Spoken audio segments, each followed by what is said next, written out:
नमस्ते दोस्तों। एक बार फिर से दिल की पूरी गर्माहट और अपनापन लेकर आपका स्वागत है पल्स स्टोरी में।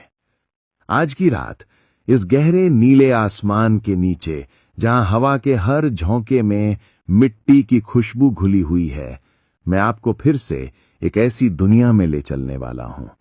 एक ऐसी दुनिया जहां शोर नहीं होता, जहां शहरों की जल्दबाजी नहीं पहुंच पाती, जहां सिर्फ दिल की धड़कनों का संगीत और प्रकृति की धीमी थपकी सुनाई देती है। आज की ये कहानी शुरू होने से पहले मैं चाहूंगा कि आप थोड़ी देर के लिए अपनी सारी चिंताएं दरवाजे के बाहर छोड़ दें। हां, बिल्कुल वहीं जहां आप रोज अपनी थकान उतारते हैं। अब बस अपने मन को ढीला छोड़ दीजिए, सांसों को धीरे धीरे गहरा कीजिए और महसूस कीजिए कि आप एक शांत खुले आंगन में बैठे हैं, ठीक वहीं जहां रात का आसमान आपके बिल्कुल ऊपर फैला है, जैसे अंधेरी चादर पर लाखों चमकते मोती सजे हों। अब चलिए धीरे धीरे कदम रखते हुए मैं आपको उस पुराने गांव में ले चलता हूं, जहां खटिया की रस्सियां रात की नमी में थोड़ी ढीली हो जाती हैं और हवा उन्हें हल्के हल्के झुलाती रहती है। वहीं पर एक कतार में 3 खटियां बिछी हैं। पहली खटिया पर एक बच्चा थकान से भरा अपने पिता की बाह पर सिर रखकर सोने की कोशिश कर रहा है। दूसरी खटिया पर पुराने कपड़ों से ढका एक लैंप रखा है, जिसकी लौ हवा से कांपती तो है लेकिन बुझती नहीं, जैसे किसी उम्मीद को संभाले हुए हो। और तीसरी खटिया पर बैठे हैं पिता, वही पिता जो हर रात की तरह आज भी अपने बच्चे को कहानी सुनाने वाले हैं। आंगन के दूसरी ओर मिट्टी की बनी छत पर एक लड़का बैठा है, घुटनों को मोड़कर, हाथों को उनमें लपेटे, आंखें आसमान पर टिकी हुई हैं। शहर की दूर दूर की इमारतें रात में सिर्फ काले साए जैसी दिखती हैं, लेकिन उनके पीछे की रोशनियां मानो टिमटिमाते सितारों की नकल कर रही हों। हवा में ठंडक है, लेकिन उसके भीतर एक अजीब सी नरमी भी है, जैसे रात खुद किसी कहानी का हिस्सा बनकर इंतजार में बैठी हो। उसी पल पिता अपनी हथेली आसमान की तरफ उठाते हैं और एक ऐसी आवाज में बोलते हैं जो धीमी भी है और गहरी भी, जैसे मिट्टी के भीतर से कोई पुरानी गूंज हो। आओ, आज तुम्हें एक ऐसी कहानी सुनाता हूं जो इस आसमान जितनी पुरानी है और इस खटिया पर लेटे सपनों जितनी नई। बच्चा पल भर के लिए पलकें उठाता है, आधी नींद में, आधी उत्सुकता में। छत पर बैठा लड़का भी थोड़ा और सीधा हो जाता है, मानो दूर से ही कहानी के पहले शब्द पकड़ने की कोशिश कर रहा हो। रात अपनी गति धीमी कर देती है, हवा अपनी सांस रोक लेती है और आसमान के तारे पिता की उंगली के इशारे की दिशा में जैसे थोड़े और चमक उठते हैं। पिता फिर कहते हैं, बहुत साल पहले, जब ये शहर इतने बड़े नहीं थे, जब आसमान सचमुच लोगों का दोस्त हुआ करता था, तब एक छोटा सा गांव था और उस गांव में एक लड़का जो रात में सपने नहीं देखा करता था, बल्कि उन सपनों के पीछे चल दिया करता था। अब कहानी की पहली परत खुलने ही वाली है। धीरे धीरे, जैसे रात अपनी चादर को थोड़ा और पीछे खींचकर आंगन में रोशनी बिखेर रही हो। अगर आप तैयार हैं तो चलिए उस लड़के से मिलते हैं जिसकी यात्रा आज की इस लंबी, मीठी और दिल छू लेने वाली कहानी की शुरुआत बनेगी। रात अब थोड़ी और गहरी हो चुकी थी। आसमान में तारे अपनी जगह से 1 इंच भी नहीं हिले थे, लेकिन ऐसा लग रहा था जैसे वे सब कहानी सुनने के लिए और करीब आ गए हों। पिता ने अपनी खटिया पर लेटे बेटे के बालों पर हल्की उंगलियां फेरी और फिर उसी धीमी, भारी आवाज में बोले। उस गांव का नाम था धनुपुर। छोटा सा, मिट्टी की गलियों से भरा, जहां हर शाम ढलते ही पूरा आसमान तांबे के रंग में रंग जाता था। और वहीं रहता था एक लड़का। नाम तो उसका बहुत साधारण था, लेकिन उसके सपने बिल्कुल साधारण नहीं थे। वो लड़का रात में सोने से पहले हमेशा घर के पीछे वाले खेत में जाता था। वहां की नरम मिट्टी में उसके पैरों के निशान रोज छपते थे और सुबह की हवा उन्हें फिर से मिटा देती थी। उसकी मां अक्सर उसे आवाज देकर बुलाती, अरे ओ सपने देखने वाले, सोने भी आएगा कि नहीं? और वो हंसते हुए कहता, बस 5 मिनट, बस थोड़ी देर आसमान देख लूं। उसे लगता था कि तारे उसे कुछ कहना चाह रहे हैं, कुछ बहुत पुरानी बातें जिन्हें समझने के लिए उसे थोड़ा और बड़ा होना पड़ेगा। गांव के लोग कहते, ये लड़का कुछ अलग है, लेकिन वो खुद मानता था कि अलग होना कोई बड़ी बात नहीं। अलग रहकर भी दिल साफ रखो, वही सबसे मुश्किल होता है, उसकी दादी कहा करती थी। उस लड़के की एक खास जगह थी। गांव के बाहर एक पुराना नीम का पेड़। वो पेड़ लंबा था, छांव गहरी थी और उसकी शाखाएं इतनी फैली हुई थीं कि लगता था किसी ने दोनों बाहें खोल दी हों। लड़का रोज शाम को वहीं जाकर बैठता, पैरों को मिट्टी में दबाता और आंखें सीधे आकाश पर टिकाकर सपनों में खो जाता। एक दिन जब हवा बहुत धीमी थी और पत्ते बिल्कुल भी नहीं हिल रहे थे, लड़के ने नीम के पेड़ के पास एक अजीब सी चीज देखी। मिट्टी में कुछ चमक रहा था। वो कोई पत्थर नहीं था, कोई धातु भी नहीं। वो छोटे से तारे जैसा दिख रहा था, जैसे आसमान का एक टुकड़ा गलती से धरती पर गिर गया हो। लड़का तुरंत झुककर उसे उठाता है।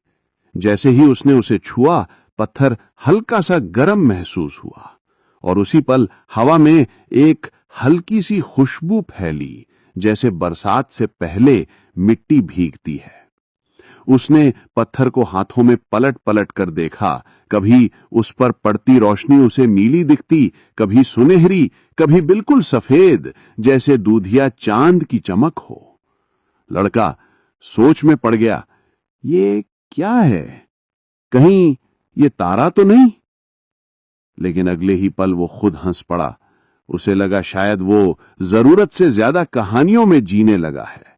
फिर भी उसने पत्थर को अपनी जेब में रख लिया और घर लौट गया। उस रात वो सो नहीं पाया। वो पत्थर उसकी जेब से जैसे कहानियों की सरगोशियां कर रहा था।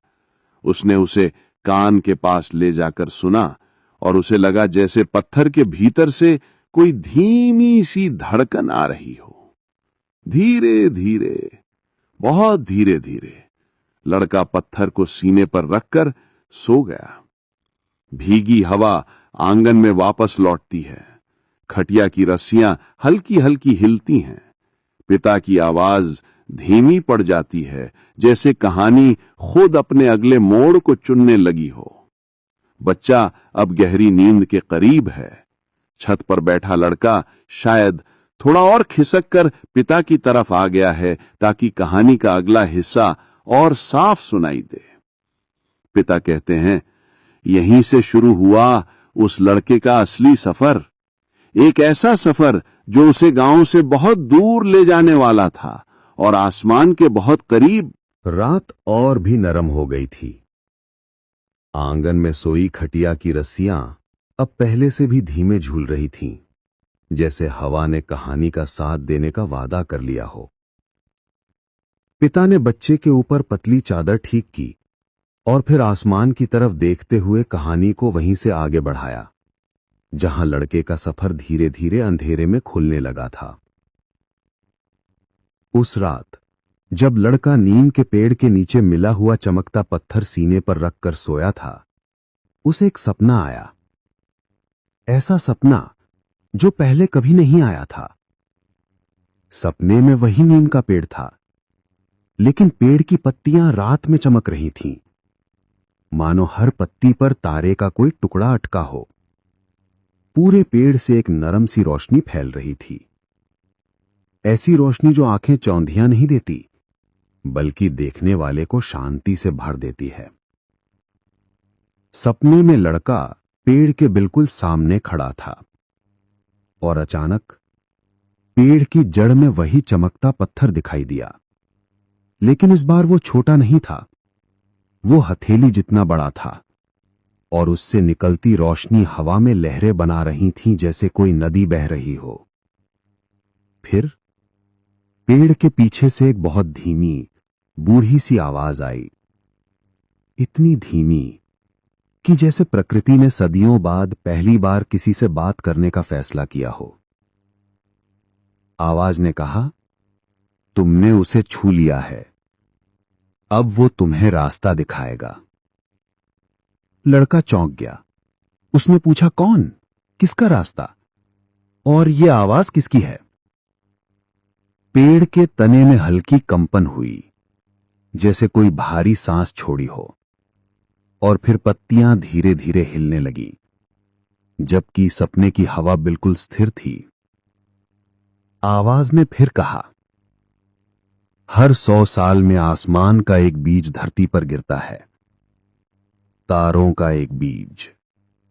वो किसी ऐसे को मिलता है जिसके दिल में कुछ खोजने की जगह बची होती है। लड़के ने उस पत्थर को हथेलियों में संभालते हुए पूछा, लेकिन ये चाहता क्या है मुझसे? नीम के पेड़ की पत्तियों से एक हल्की ध्वनि हुई, जैसे कोई पुरानी कहानी खोल रही हो।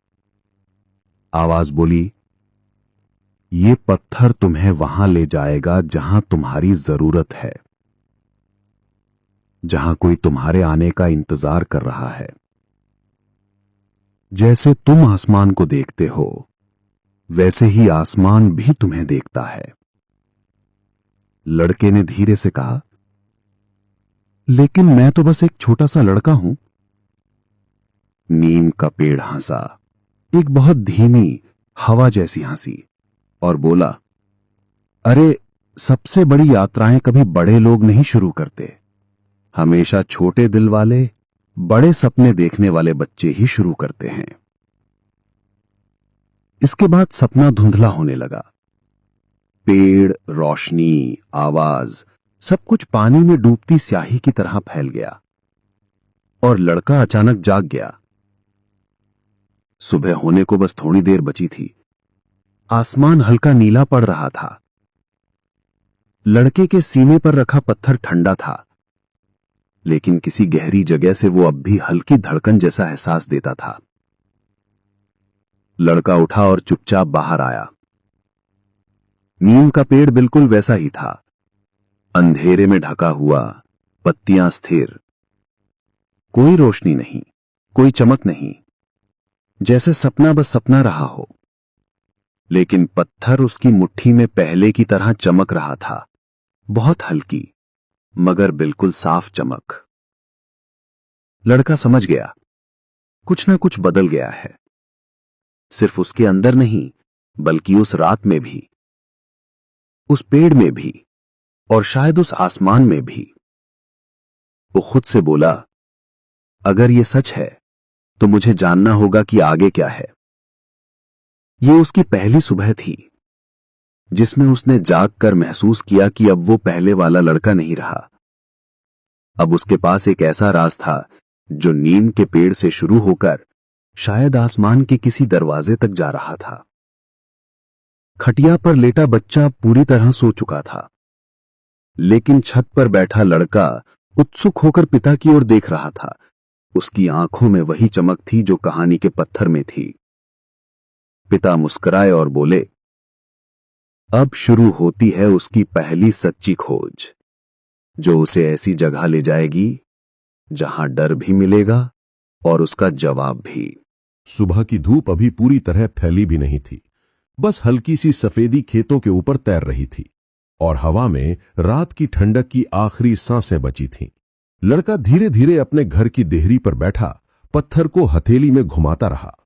पत्थर की सतह ठंडी थी, लेकिन अंदर कहीं बहुत गहराई में एक हल्की सी गर्मी थी, जैसे किसी ने उसके भीतर धीमी आग जला रखी हो, जो बाहर से दिखाई नहीं देती पर महसूस की जा सकती है। लड़के को अब भी नीम के पेड़ की उस बूढ़ी आवाज के शब्द याद थे, तुम्हें वहां ले जाएगा जहां तुम्हारी जरूरत है। ये शब्द उसके पूरे मन में धीरे धीरे गूंज रहे थे, जैसे कोई शांत नदी अपने किनारों से टकराती हो। वो सोच में डूबा बैठा था कि तभी घर के अंदर से उसकी मां की आवाज आई, खाना खा ले, फिर स्कूल भी जाना है। लेकिन आज उसकी आंखों में पढ़ाई से ज्यादा सवाल थे। आज उसके भीतर का कुछ ऐसा जागा था जिसे किसी किताब में नहीं पढ़ाया जाता। आज उसे दुनिया थोड़ी बड़ी लग रही थी और वह खुद उस दुनिया के बीचों बीच खड़ा था, जैसे कोई सवाल जो जवाब खोजने के लिए बेचैन हो। नाश्ता करते हुए भी पत्थर की चमक उसकी उंगलियों के बीच से झरने जैसी बहती दिखाई देती। वह उसे कभी अपनी गोद में रख लेता, कभी हथेली पर फैला देता, कभी आंखों के बहुत पास ले जाकर देखता। एक बार उसने उसे सूरज की तरफ तान कर देखा और एक चमत्कार जैसा हुआ। पत्थर की सतह पर से रोशनी होकर गुजरती थी और उसकी छाया में छोटे छोटे बिंदु उभर आते थे, जैसे किसी ने आसमान का नक्शा उसकी हथेली पर उतार दिया हो। वो इतना चकित हुआ कि कुर्सी से लगभग उठ ही गया। उसकी मां ने हंसते हुए कहा, क्या हुआ रे, ऊँग रहा है क्या? लड़का मुस्कुराया, लेकिन मन में एक बात साफ हो गई। ये पत्थर किसी साधारण चीज का हिस्सा नहीं था। ये कुछ बड़ा था, बहुत बड़ा, जितना बड़ा शायद उसने कभी कल्पना भी नहीं की थी। स्कूल जाते हुए लड़का बार बार पीछे मुड़कर नीम के पेड़ की तरफ देखता रहा। हर बार उसे लगता कि पेड़ उसे बुला रहा है या शायद सिर्फ देख रहा है, जैसे किसी अनकहे वादे का प्रहरी हो। शाम होते होते उसके भीतर एक बेचैनी घर कर चुकी थी। एक ऐसी बेचैनी जो डर नहीं देती बल्कि आगे बढ़ने के लिए धक्का देती है। स्कूल से लौटते ही उसने अपना बस्ता पुआल की टोकरी पर फेंका और बिना किसी को बताए नीम के पेड़ की तरफ चल पड़ा। रास्ता शांत था। खेतों के किनारे हवा सरसराती हुई दौड़ रही थी और चिड़ियों की आवाज शाम के संगीत में घुली हुई थी। जब वो पेड़ के पास पहुंचा तो एक अजीब सी शांति हवा में तैर रही थी, जैसे पेड़ इंतजार कर रहा हो कि लड़का आए और अपनी अगली यात्रा शुरू करे। लड़का धीरे से पेड़ की जड़ों के बीच बैठ गया। उसने पत्थर निकाला। इस बार पत्थर बिना रोशनी के ही चमक रहा था, मानो आसमान की सांस उसके भीतर उतर आई हो। लड़के ने बहुत धीमी आवाज में पूछा, अब क्या है? अब मुझे कहां जाना चाहिए? काफी देर तक पेड़ खामोश रहा, इतना खामोश कि हवा भी पत्तियों को छूने से कतराती रही। फिर लड़के ने महसूस किया कि उसका पत्थर हल्का हल्का गर्म हो रहा है, धीरे धीरे, बहुत धीरे धीरे। और फिर पत्थर से एक बेहद फेंट नर्म रोशनी जमीन पर गिरने लगी। ऐसी रोशनी जो किसी दिशा में बहती लगती थी, जैसे किसी ने धरती पर एक बहुत ही हल्का रास्ता खींच दिया हो। वो रास्ता नीम के पेड़ से निकलकर दूर खेतों के पीछे की पहाड़ी की तरफ जाता था, जहां आमतौर पर कोई नहीं जाता था, क्योंकि वहां एक पुरानी सुनसान आधी टूटी हुई कुइयां थी। लोग कहते थे उसका इतिहास अच्छा नहीं, लेकिन पत्थर की रोशनी उसी दिशा में बह रही थी, जैसे कह रही हो, चलो यही शुरुआत है। लड़का घबराया, लेकिन रुका नहीं, क्योंकि उसके मन में उठता हर डर पत्थर की गर्माहट जैसे किसी दोस्त की हथेली की तरह शांत कर देती थी। वो उठकर खड़ा हुआ और उस हल्की चमक की रेखा का पीछा करना शुरू कर दिया। पेड़ से चलकर खेतों के बीच, फिर सूखे रास्तों पर और फिर पहाड़ी की उस ढलान पर जहां कभी उसने कदम भी नहीं रखा था। जैसे जैसे वह करीब पहुंचा, हवा की खुशबू बदलती गई। पहले मिट्टी की महक, फिर सूखे पत्तों की, और फिर एक ऐसी महक जो उसने पहले कभी महसूस नहीं की थी, जैसे प्राचीन बारिशों की कोई भटकी हुई याद हवा में तैर रही हो। कुइयां अब उसके सामने थी, टूटी हुई दीवारें, आधी धसी ईंटें और भीतर एक बहुत गहरा अंधेरा, इतना गहरा कि लगता था वह अंधेरा कहीं और नहीं जाता, बस अपने भीतर उतरता चला जाता है। लड़का कुछ पल खड़ा रहा, लेकिन उसके हाथ में पत्थर अब पहले से भी ज्यादा गर्म हो चुका था, मानो कह रहा हो, डरो मत, यह रास्ता तुम्हें ही पूरा करना है। लड़का कुइयां के पास झुका और भीतर झांका। अंधेरा शांत था, लेकिन वह खाली नहीं था। उसे महसूस हुआ कि भीतर कुछ उसका इंतजार कर रहा है। उसने धीरे से बोला, अगर ये मेरी खोज की पहली जगह है तो मैं तैयार हूं। और उसने कदम बढ़ा दिए, उस अंधेरे की तरफ, उस रहस्य की तरफ जिसकी शुरुआत नीम के पेड़ की आवाज ने की थी और जिसका अंत शायद आसमान के किसी पुराने दरवाजे पर होना था। कुइयां के किनारे खड़ा लड़का अब इतना पास आ चुका था कि हवा की नमी उसके चेहरे को छूने लगी थी।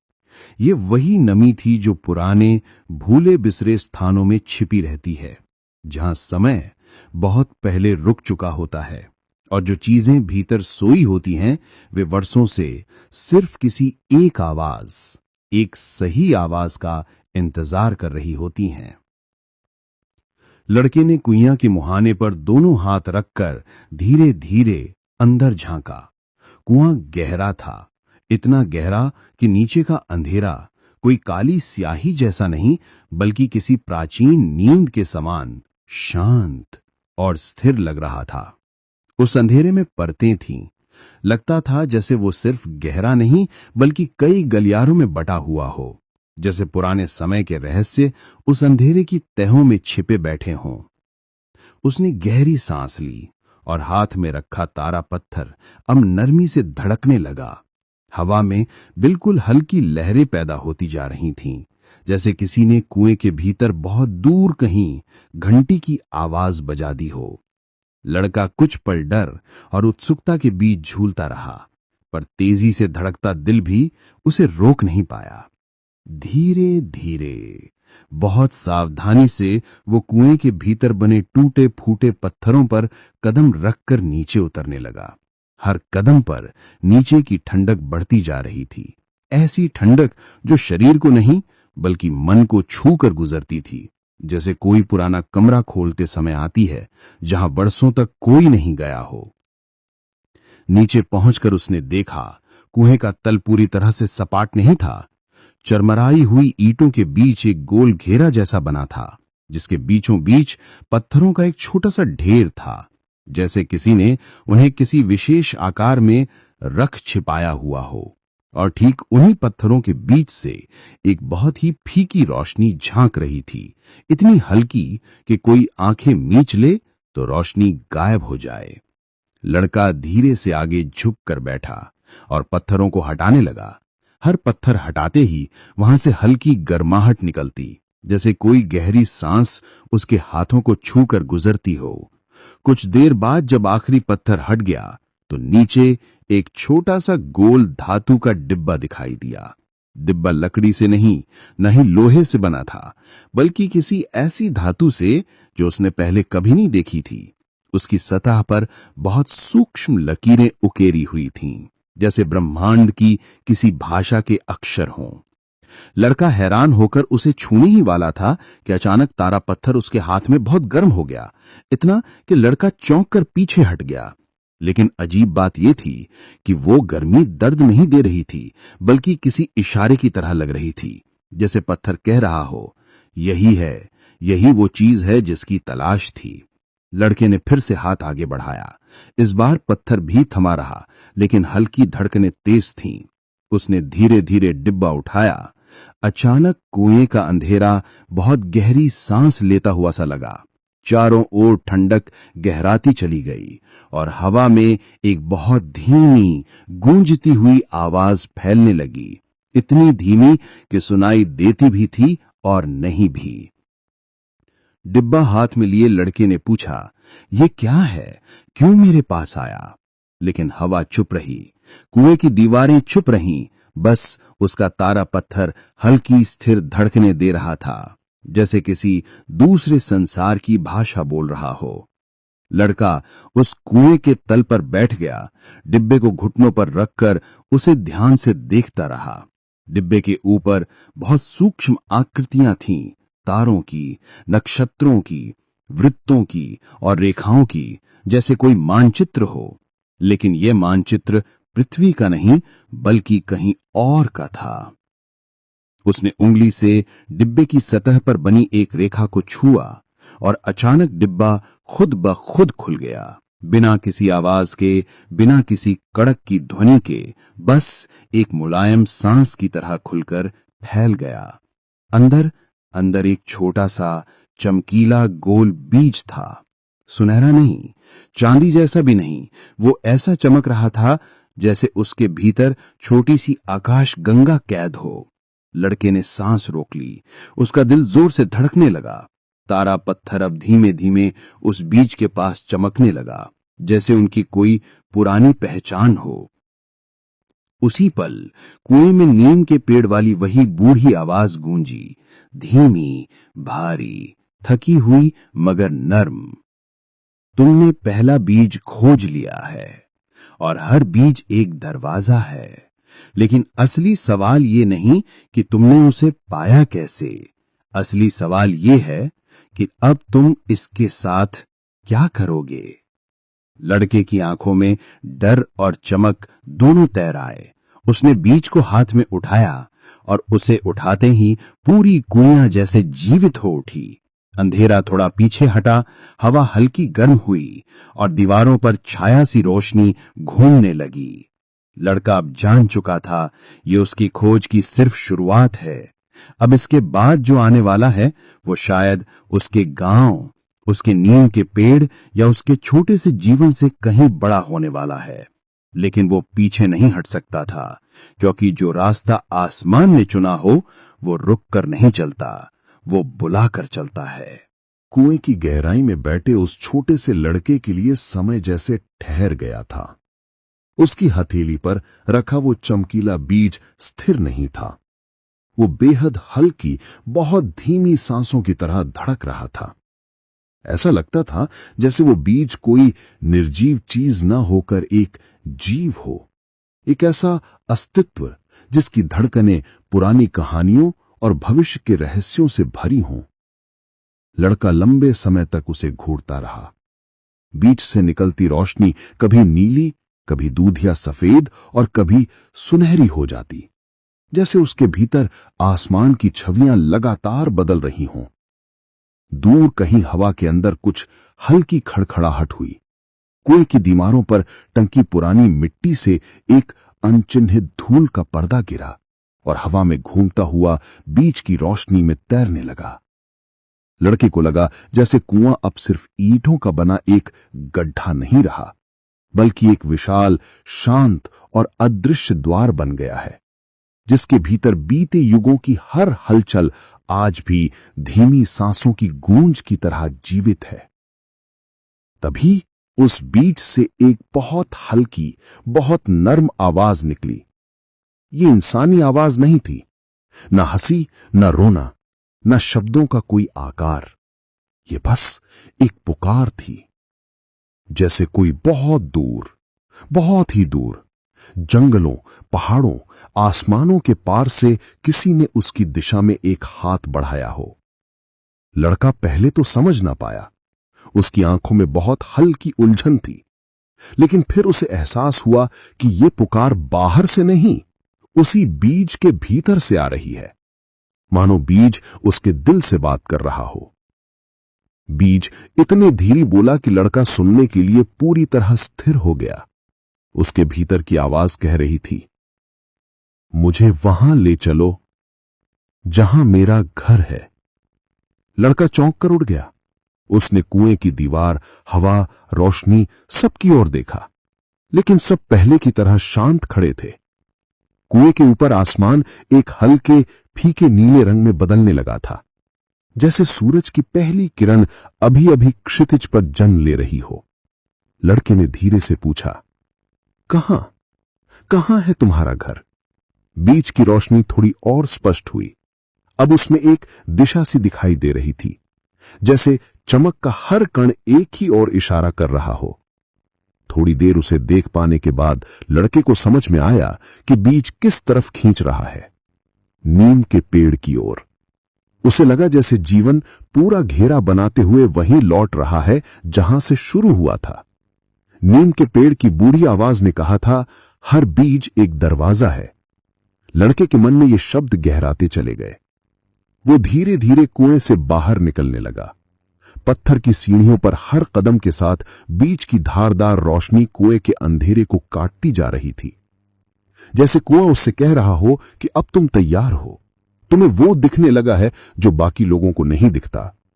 जब वो ऊपर पहुंचा तो सुबह की पहली हवा उसके चेहरे से टकराई। वो हवा रात की नमी से भरी थी और उसमें मिट्टी, पत्तों और दूर दूर तक बिछी शांति की हल्की सी महक मिली हुई थी।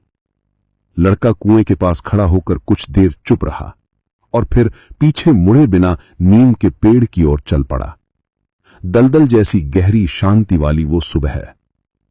जब वो अपने गांव की ओर लौट रहा था, तभी किसी दूर पहाड़ी के पीछे गिरते सूरज की युवा किरणें नीम के तनों को छू रही थीं। पेड़ पूरी तरह स्थिर था, लेकिन जब लड़का करीब पहुंचा तो पत्तियों में एक बहुत धीमी कंपन हुई, जैसे पेड़ ने मुस्कुराकर उसका स्वागत किया हो। नीम के पेड़ की जड़ों में बैठकर लड़के ने बीज उसकी छाया में रख दिया। बीज की रोशनी जमीन पर फैलकर एक छोटा सा गोल आकार बनाने लगी, जिसका रंग समय के साथ बदलता गया। उसने धीरे से फुसफुसाया, "ये है तुम्हारा घर।" उसके सवाल ने पेड़ की शाखाओं में एक गहरी हलचल पैदा कर दी, और फिर वही पुरानी भारी मगर गर्म आवाज हवा में गूंजी, "ये घर नहीं, सिर्फ दरवाजा है। इसके पार जो है वही तुम्हें देखना है।" लड़के की सांसें तेज हो गईं। उसे महसूस हुआ कि रोशनी सिर्फ चमक नहीं रही, बल्कि धीरे धीरे ऊपर उठकर हवा में गोलाकार घूमने लगी, मानो एक द्वार बन रहा हो, एक रास्ता खुल रहा हो जो उसे किसी अनदेखी जगह की ओर बुला रहा था। पेड़ की आवाज फिर बोली, "तुमने पहला बीज ढूंढ लिया है। अब आगे की यात्रा आसान नहीं होगी, पर याद रखना, जो रास्ते तारों तक जाते हैं वो हमेशा किसी छोटे कदम से ही शुरू होते हैं।" लड़का धीरे से बोला, "मैं तैयार हूं।" और उसकी आवाज में पहली बार डर से ज्यादा साहस था, उलझन से ज्यादा विश्वास था, और रातों से ज्यादा आसमान की खुली सुबहें थीं। यहीं, ठीक इसी पल, उसकी असली यात्रा शुरू होती है। लड़का नीम के पेड़ की जड़ों के पास बैठा था। सुबह की हल्की हल्की सुनहरी किरणें पत्तों की चादर में से छनकर उसके चेहरे पर गिर रही थीं। मिट्टी गुनगुनी थी, लेकिन हवा ठंडी, जैसे धरती और आसमान के बीच एक महीन सी तूलिका संतुलन बनाकर चल रही हो। उसके सामने रखा बीज अब पहले जैसा बिल्कुल नहीं रहा। उसकी रोशनी अब धीमी नहीं थी, बल्कि स्थिर होकर फैलने लगी थी, जैसे किसी प्राचीन दीपक की लौ हवा से बेखौफ होकर जलने का आत्मविश्वास दिखाती है। रोशनी फैलते हुए जमीन पर एक बिल्कुल गोल, एकदम साफ प्रकाश चक्र बना रही थी, जो धीरे धीरे बड़ा होता जा रहा था।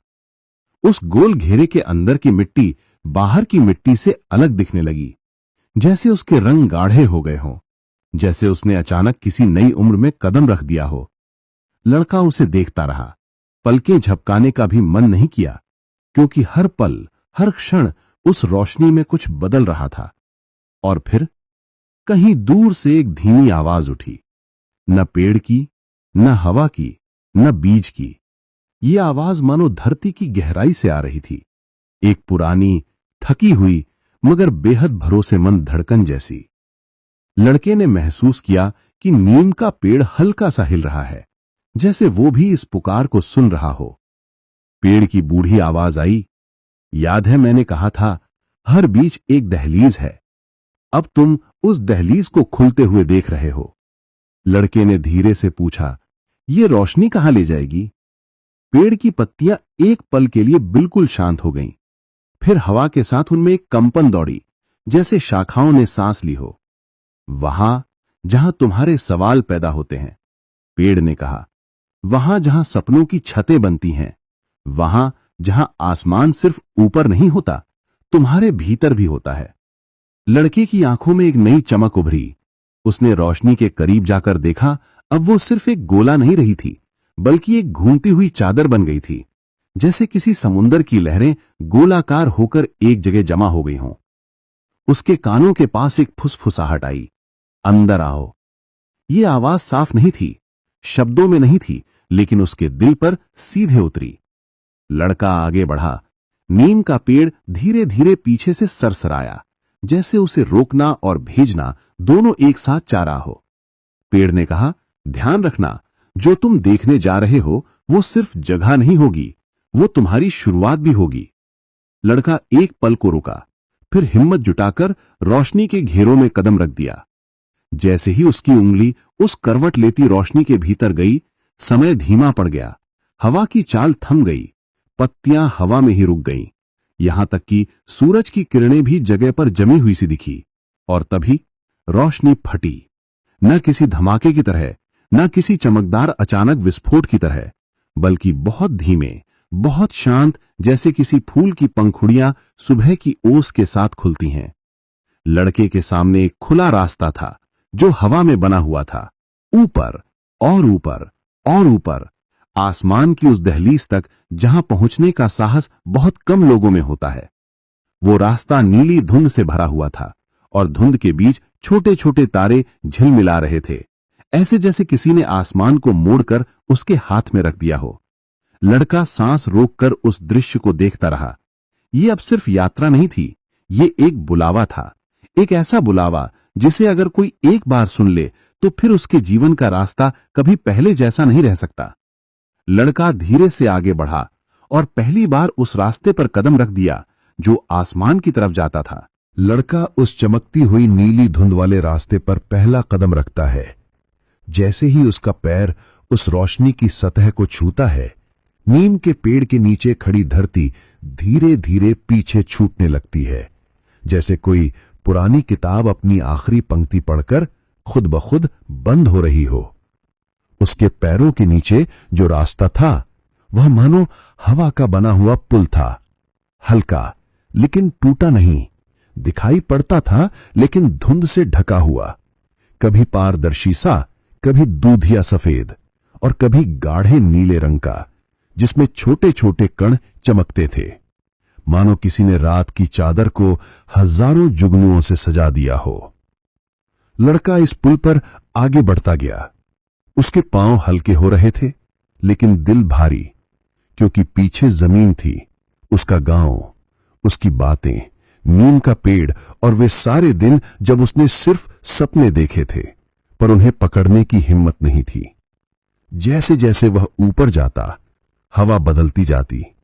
नीचे वाली हवा मिट्टी की खुशबू लिए होती थी, पर यहां हवा में एक अजीब सी ठंडक थी, न दुख वाली न डर वाली, बस बहुत पुरानी, जैसे किसी पहाड़ की चोटी पर पहुंचकर जो पहली सांस मिलती है उसकी तरह।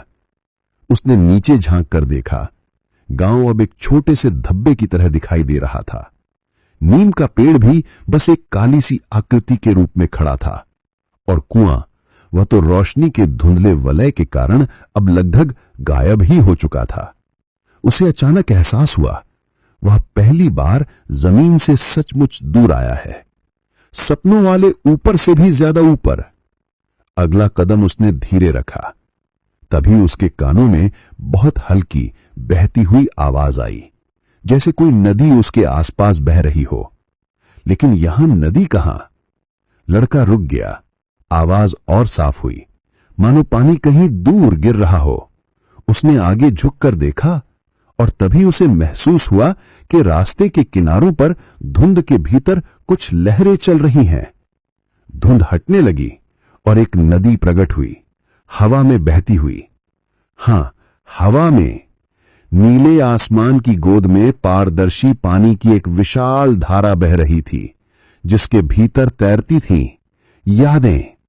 किसी बूढ़े आदमी का चेहरा, किसी छोटी लड़की की हंसी, किसी मां का अपने बच्चे को गोद में उठाना, किसी किसान का हंसकर खेत देखना।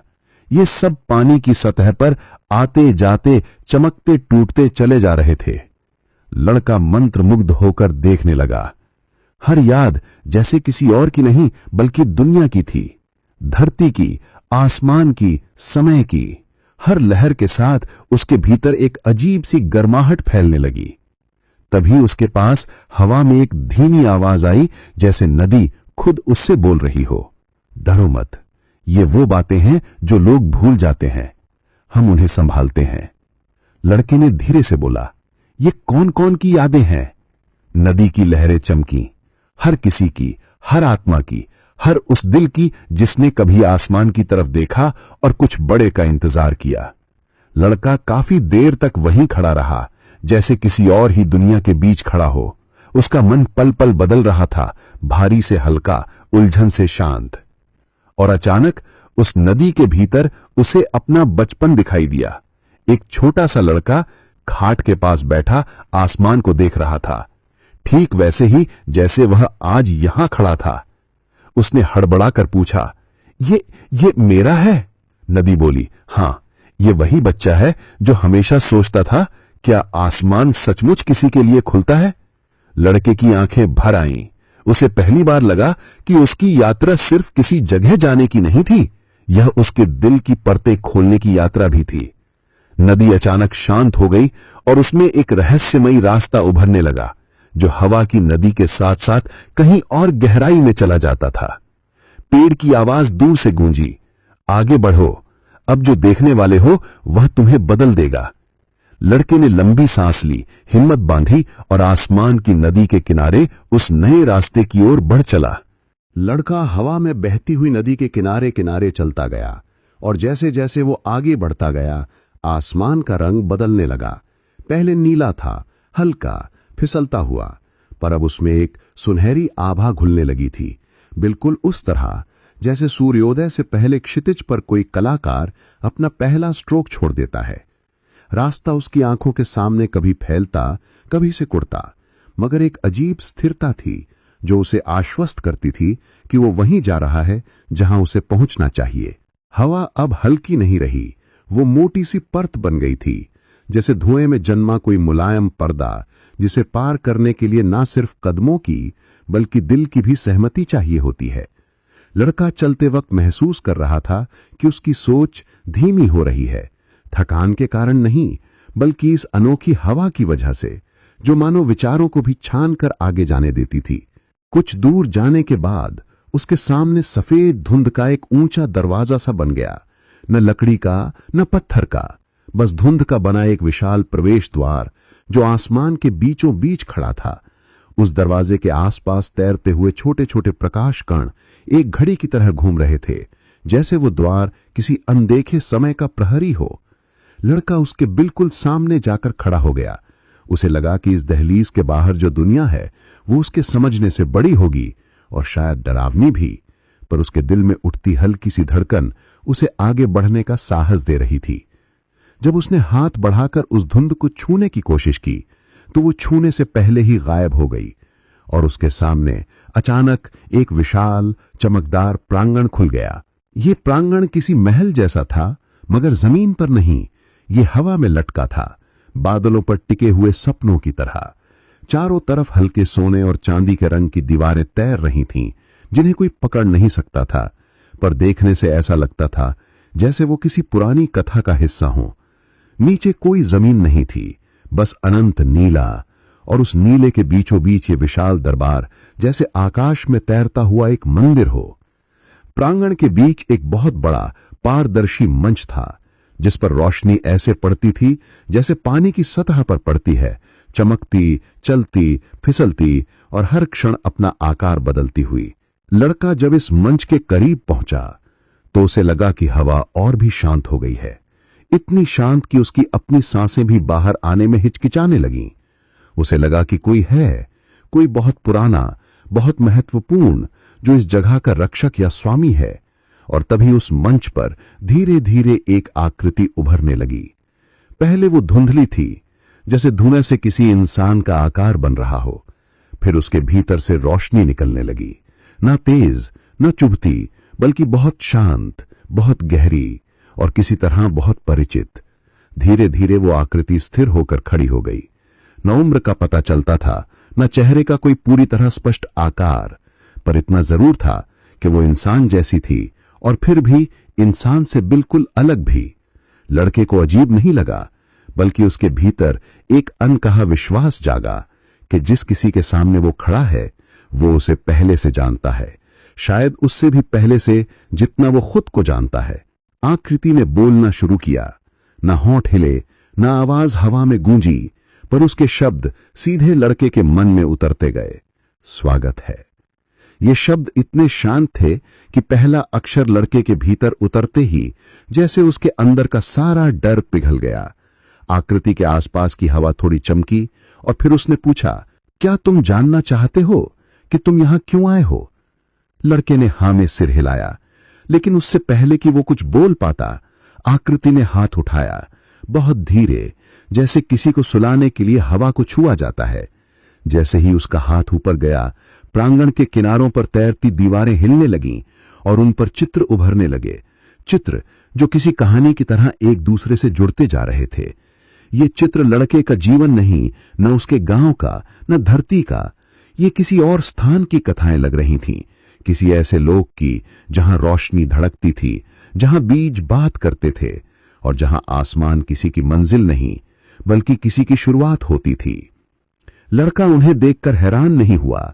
उसे ऐसा लगा जैसे वो इन्हें पहले भी कहीं देख चुका है, शायद सपनों में, शायद दिल की किसी गहरी खिड़की के पीछे। आकृति धीरे से आगे आई, उतनी नजदीक कि उसकी रोशनी लड़के के चेहरे को छूने लगी, और तभी उसने बहुत धीमे से कहा, तुम उस बीज को लेकर आए हो जो हमारा है। हमारा? लड़के ने पूछा। आकृति ने सिर हिलाया। हां, वो बीज आसमान का था और तुम्हें दिया गया था। लड़के का दिल धड़क उठा। उसने पहली बार पूछा, लेकिन क्यों? मैं ही क्यों? आकृति के चेहरे पर हल्की सी मुस्कान तैर गई, न इंसानी मुस्कान, न देवताओं वाली, बस एक ऐसी मुस्कान जो समय के पार समझ आने वाली हो, क्योंकि तुमने आसमान को देखने से कभी डर नहीं किया। और ये सुनकर लड़के के भीतर की सारी खामोशी अचानक एक गर्माहट में बदल गई, जैसे उसने पहली बार समझा हो कि उसका सफर सिर्फ संयोग नहीं था बल्कि एक बुलावा था, बहुत पहले से तय किया हुआ। लड़का उस चमकदार मंच के बीच खड़ा था और उसके सामने मौजूद वो रोशनी सी आकृति अब अधिक स्पष्ट होती जा रही थी। हालांकि स्पष्ट होने के बाद भी उसमें कुछ ऐसा था जो इंसानी आंखें पूरी तरह पकड़ नहीं पाती। वो व्यक्ति नहीं था, पर एक व्यक्ति जैसा दिखता था। वो छाया नहीं थी, पर हवा में तैरती रोशनी से बनी थी। उसकी उपस्थिति भारी भी थी और बेहद हल्की भी, जैसे वो एक साथ कई जगह मौजूद हो। लड़का अब डर महसूस नहीं कर रहा था, बल्कि उसके भीतर एक कंपन चल रही थी, कुछ ऐसा जो उत्साह से ज्यादा किसी गहरी अनजानी पहचान जैसा था। जैसे वो किसी ऐसी चीज के सामने खड़ा हो जिसे उसने कभी ना देखा हो, पर फिर भी जानता हो। आसमान के उस विशाल दरबार में गहराई तक फैली शांति उसके अंदर तक उतर रही थी। न पक्षियों की आवाज थी, न हवाओं की सनसनाहट, न प्रांगण के चारों तरफ तैरते बादलों का कोई शोर। सब कुछ इतना शांत था कि लड़के की अपनी धड़कनें स्पष्ट सुनाई दे रही थीं। आकृति ने धीरे से अपना हाथ उठाया और देखते ही देखते मंच के ऊपर हवा में एक विशाल गोलाकार रोशनी खुल गई, जैसे आसमान में एक पारदर्शी दर्पण उभर आया हो। वो दर्पण नहीं था, पर उसकी सतह दर्पण जैसी थी, मगर वहां कोई चेहरा न दिखता था, बल्कि एक घूमती हुई, धड़कती हुई रोशनी दिखाई देती थी। आकृति ने इसके पास जाकर बहुत शांत स्वर में कहा, ये बीज जिसे तुम अपने हाथों में लेकर यहां आए हो, ये एक साधारण बीज नहीं, ये हमारी दुनिया का सबसे पुराना टुकड़ा है, आसमान के हृदय की एक बूंद। लड़के ने चौंक कर पूछा, आसमान का हृदय? उसने ये शब्द कभी नहीं सुना था, पर शब्द उसके दिल में ऐसे गिरे जैसे वो किसी पुरानी याद का हिस्सा हो।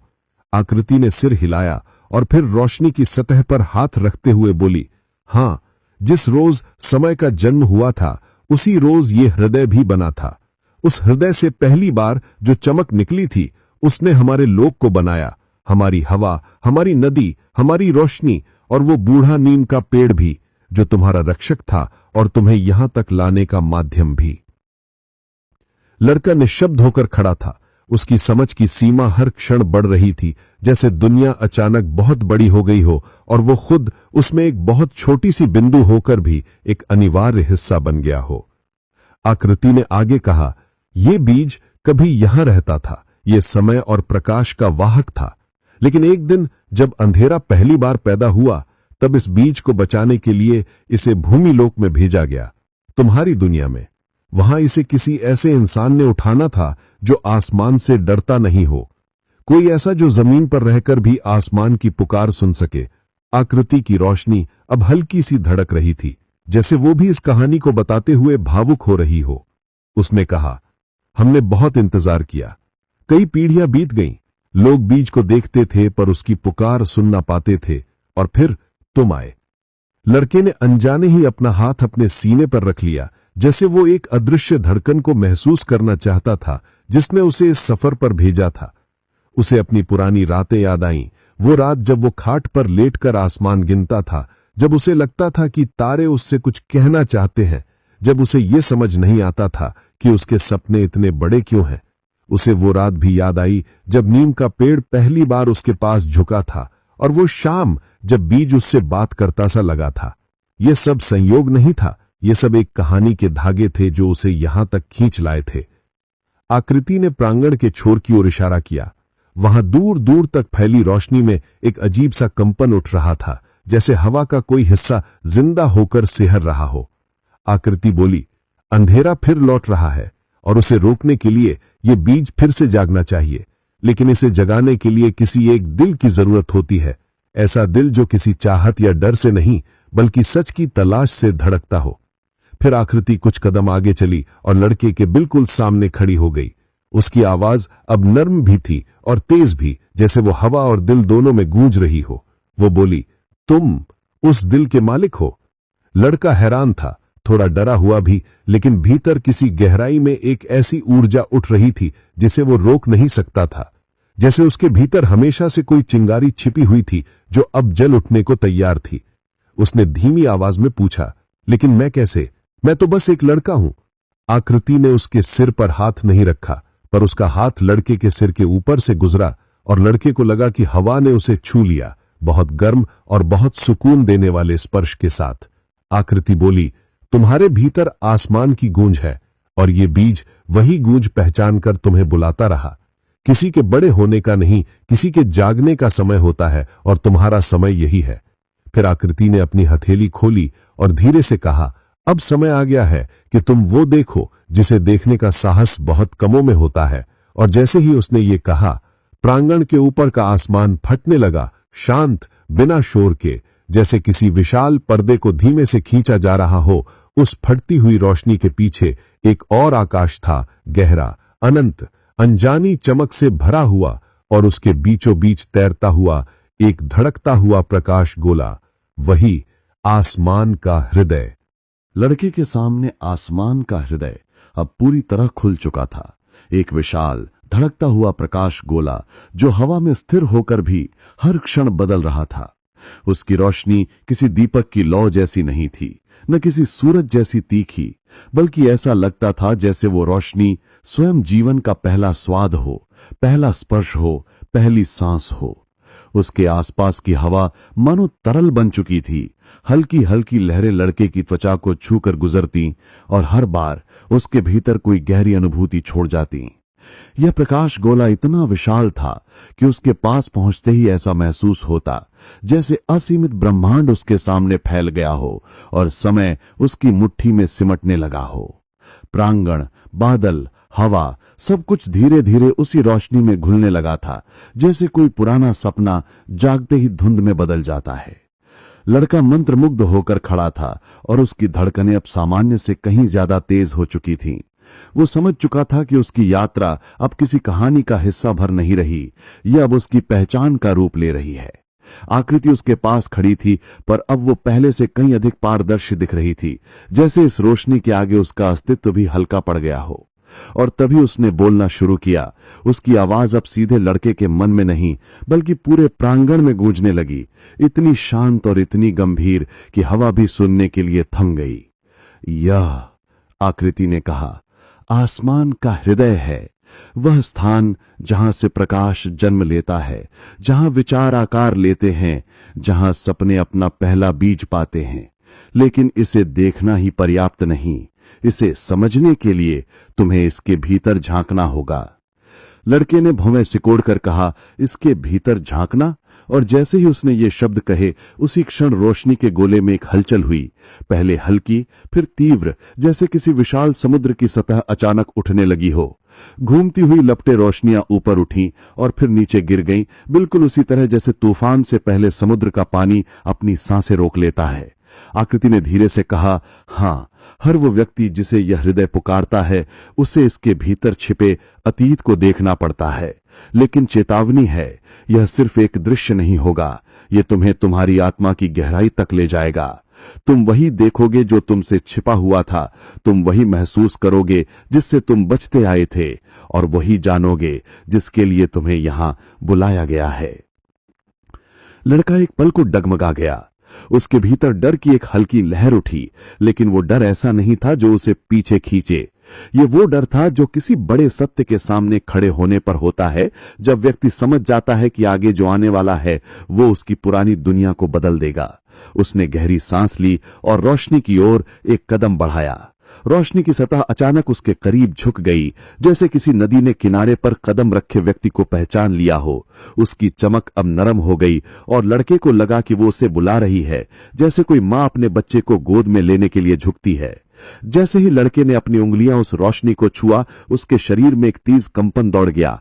न दर्द न झटका, बस एक बहुत गहरी ऊर्जा, जैसे उसके भीतर कुछ पुराना जाग रहा हो। और अगले ही क्षण रोशनी की दुनिया उसके सामने खुल गई, न किसी दर्पण की तरह, बल्कि जैसे वह स्वयं रोशनी का हिस्सा बन गया हो। उसे नहीं पता चला कि वो खड़ा है या तैर रहा है। न ऊपर का एहसास था न नीचे का, बस एक गहरा धड़कता हुआ सफेद विस्तार। और धीरे धीरे उस सफेदी के भीतर आकृतियां बनने लगीं, छवियां, घटनाएं, कहानियां, जिन्हें देखकर लड़के की सांसें अटक गईं। पहली छवि थी एक विशाल आसमानी राज्य की, जहां रोशनी बूंदों की तरह गिरती थी और हवा इतनी साफ थी कि हर सांस में ब्रह्मांड की महक आती थी। वहां खड़े लोग इंसान जैसे थे, पर इनका शरीर रोशनी से बना था, शांत, तेजस्वी और लगभग पारदर्शी। वो हवा में चलते थे, बिना आवाज के, बिना किसी जल्दबाजी के, जैसे समय यहां केवल मेहमान हो। लड़के को यह दृश्य इतना परिचित लगा कि उसके दिल में हल्की टीस उठी, जैसे वह कभी वहां रहा हो, या कम से कम किसी ऐसे ने उसके भीतर यह याद छोड़ी हो जो वहां रहा हो। अगली छवि तेजी से आई। अचानक अंधेरा इतना गहरा कि रोशनी बिल्कुल गायब हो गई। आसमानी दुनिया कांपने लगी, जैसे किसी भारी तूफान ने उसकी जड़ों को पकड़ लिया हो। रोशनी वाले लोग बिखरने लगे और हर दिशा में चीखों की चुप्पी गूंजने लगी, चीखें जो सुनाई नहीं देती पर सीधे दिल को चीरती हैं। लड़के को पहली बार एहसास हुआ कि यह अंधेरा कोई साधारण घटना नहीं थी। यह विनाश नहीं था, बल्कि एक जन्म था, किसी बुराई का नहीं, बल्कि किसी अधूरी शक्ति का जो संतुलन चाहती थी।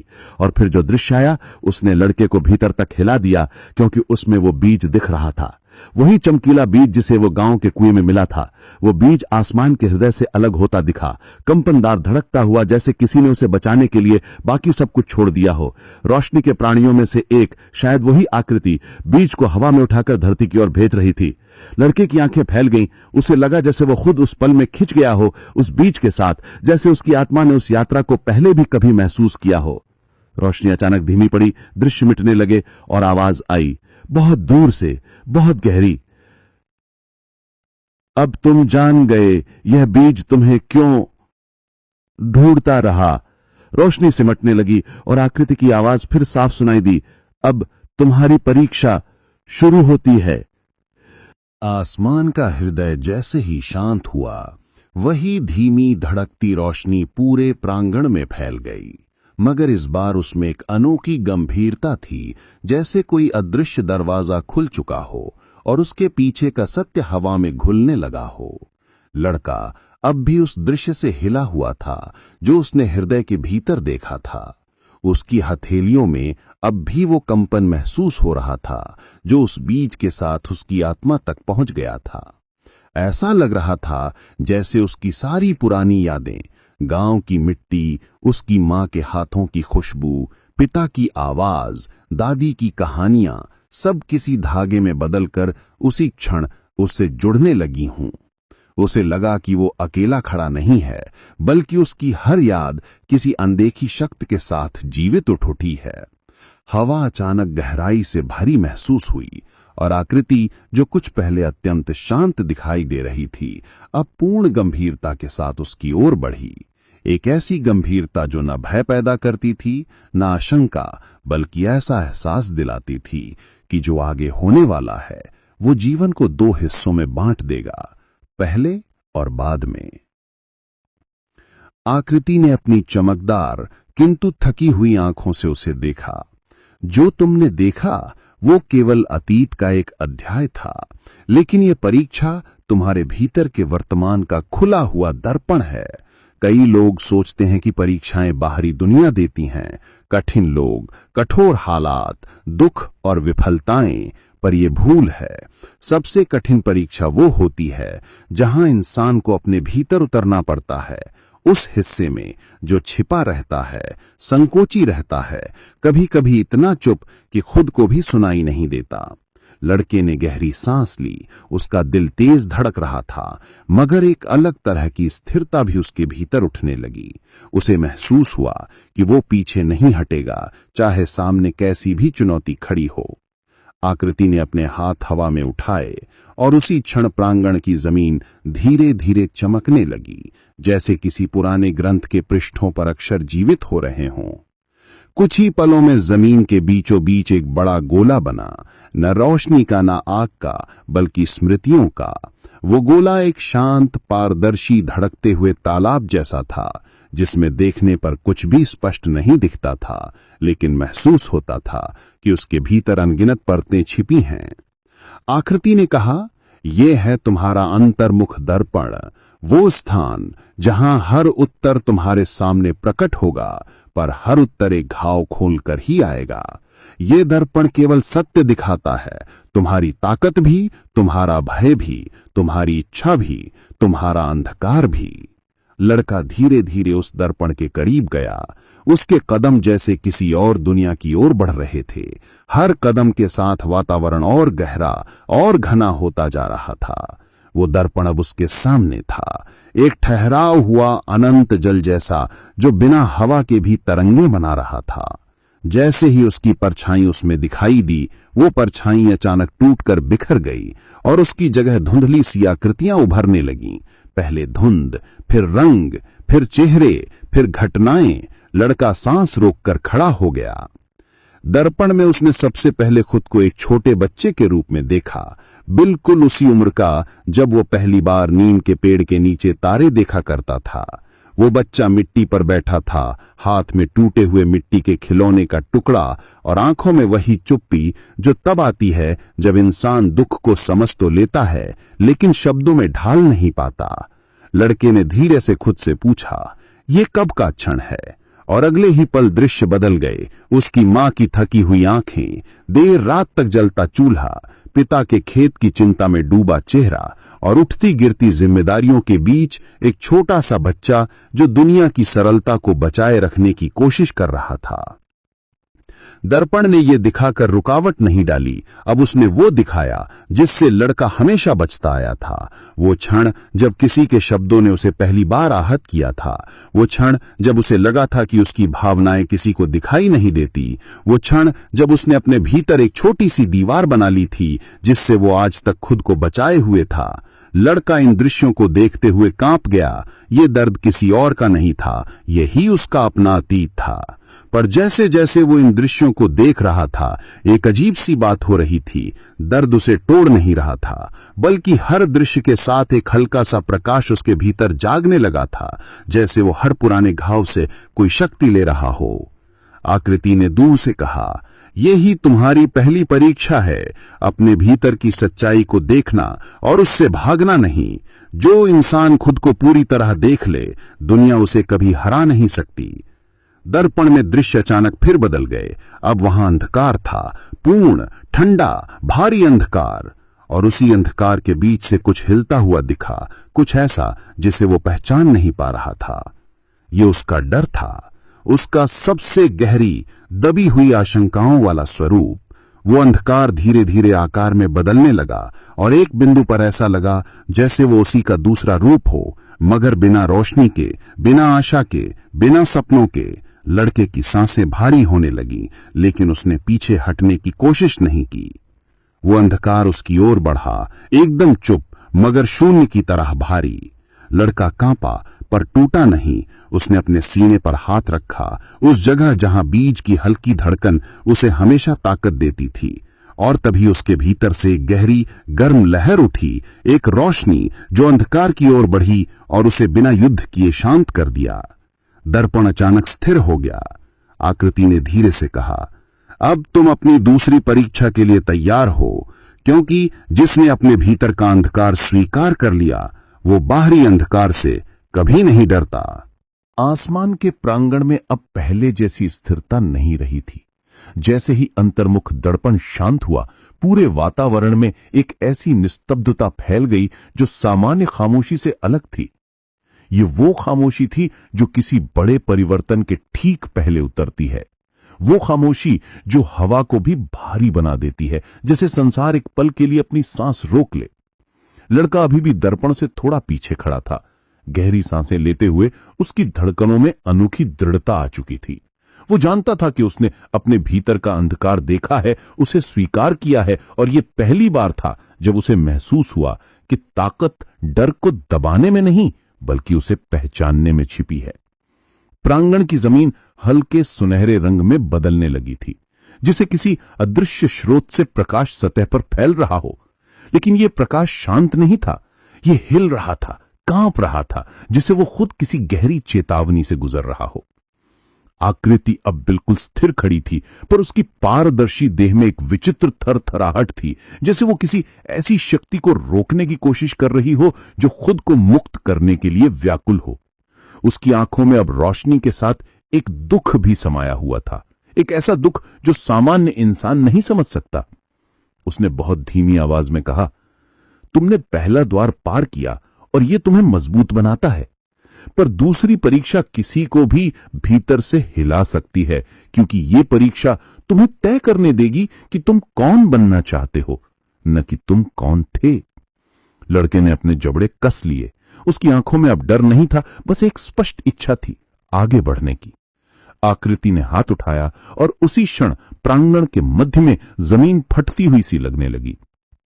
कोई आवाज नहीं, कोई धूल नहीं, बस एक अदृश्य शक्ति जो धरती को दो टुकड़ों में खिसका रही थी, और उन दो हिस्सों के बीच एक गहरी अनंत सी लगने वाली खाई खुलने लगी। उस खाई से एक अजीब ठंडी हवा उठ रही थी, ऐसी हवा जिसमें न मिट्टी की खुशबू थी, न बारिश की नमी, न आकाश की गर्मी। यह हवा बिल्कुल खाली थी, जैसे किसी भूले हुए क्षेत्र की सांस, जैसे किसी मौन दुनिया की पुकार। खाई के भीतर अंधेरा था, लेकिन वो अंधेरा दर्पण वाले अंधकार जैसा नहीं था। यह अंधेरा शांत नहीं था, यह घूम रहा था, बह रहा था, जैसे किसी विशाल समुद्र की लहरें हों, पर आवाज के बिना। जैसे ही लड़के ने खाई में नीचे देखा, उसे ऐसा लगा जैसे वो असीम गहराई उसे खींच रही हो, न गिराने के लिए बल्कि उसे निर्णय लेने पर मजबूर करने के लिए। आकृति ने कहा, यह दूसरी परीक्षा है, छायापथ। ये वो स्थान है जहां हर व्यक्ति का प्रकाश भी डगमगाता है और अंधकार भी ज्ञान का रूप ले सकता है। लेकिन सावधान, ये खाई तुम्हें गिराने के लिए नहीं है, ये तुम्हें पहचानने के लिए है। जो कोई इस खाई को पार करता है वो अपने भीतर का मार्ग चुनता है और वही उसके भविष्य का रूप बन जाता है। लड़का कुछ क्षण चुप रहा। खाई के ऊपर हवा स्थिर नहीं रह पा रही थी, कभी ठंडी, कभी गर्म, कभी तेज, कभी बिल्कुल स्थिर।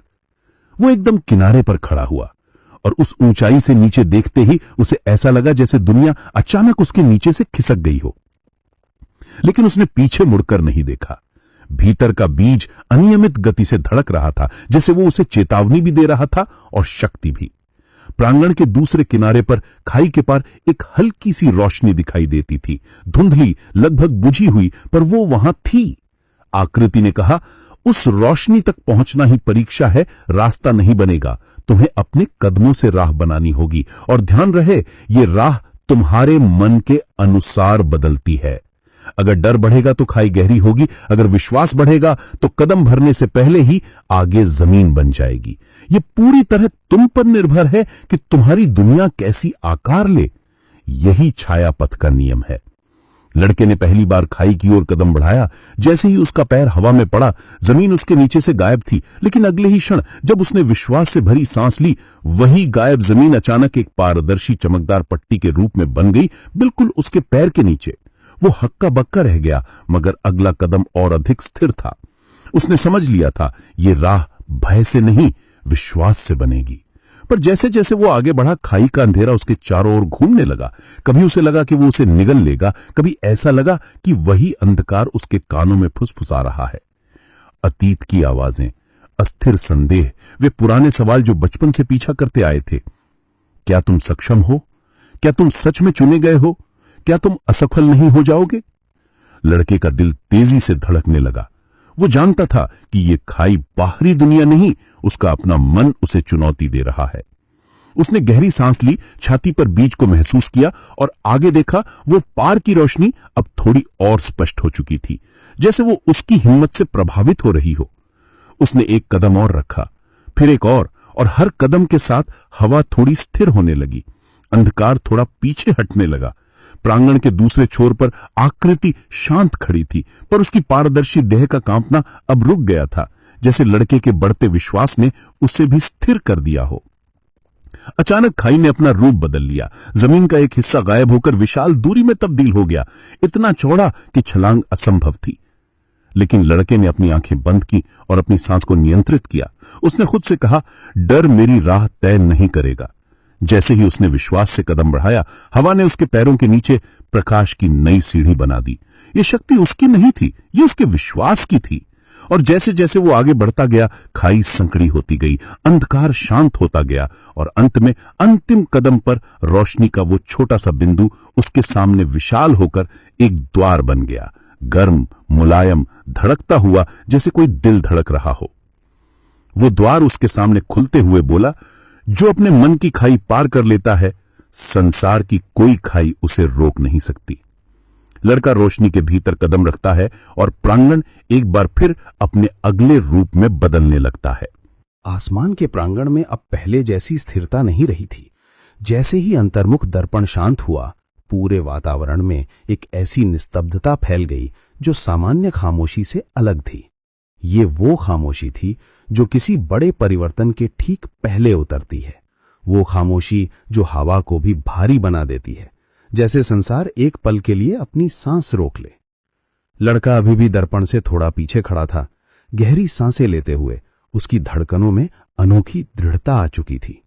वो जानता था कि उसने अपने भीतर का अंधकार देखा है, उसे स्वीकार किया है, और ये पहली बार था जब उसे महसूस हुआ कि ताकत डर को दबाने में नहीं, बल्कि उसे पहचानने में छिपी है। प्रांगण की जमीन हल्के सुनहरे रंग में बदलने लगी थी, जैसे किसी अदृश्य स्रोत से प्रकाश सतह पर फैल रहा हो। लेकिन यह प्रकाश शांत नहीं था, यह हिल रहा था, कांप रहा था, जैसे वो खुद किसी गहरी चेतावनी से गुजर रहा हो। आकृति अब बिल्कुल स्थिर खड़ी थी, पर उसकी पारदर्शी देह में एक विचित्र थरथराहट थी, जैसे वो किसी ऐसी शक्ति को रोकने की कोशिश कर रही हो जो खुद को मुक्त करने के लिए व्याकुल हो। उसकी आंखों में अब रोशनी के साथ एक दुख भी समाया हुआ था, एक ऐसा दुख जो सामान्य इंसान नहीं समझ सकता। उसने बहुत धीमी आवाज में कहा, तुमने पहला द्वार पार किया और ये तुम्हें मजबूत बनाता है, पर दूसरी परीक्षा किसी को भी भीतर से हिला सकती है, क्योंकि ये परीक्षा तुम्हें तय करने देगी कि तुम कौन बनना चाहते हो, न कि तुम कौन थे। लड़के ने अपने जबड़े कस लिए। उसकी आंखों में अब डर नहीं था, बस एक स्पष्ट इच्छा थी आगे बढ़ने की। आकृति ने हाथ उठाया और उसी क्षण प्रांगण के मध्य में जमीन फटती हुई सी लगने लगी।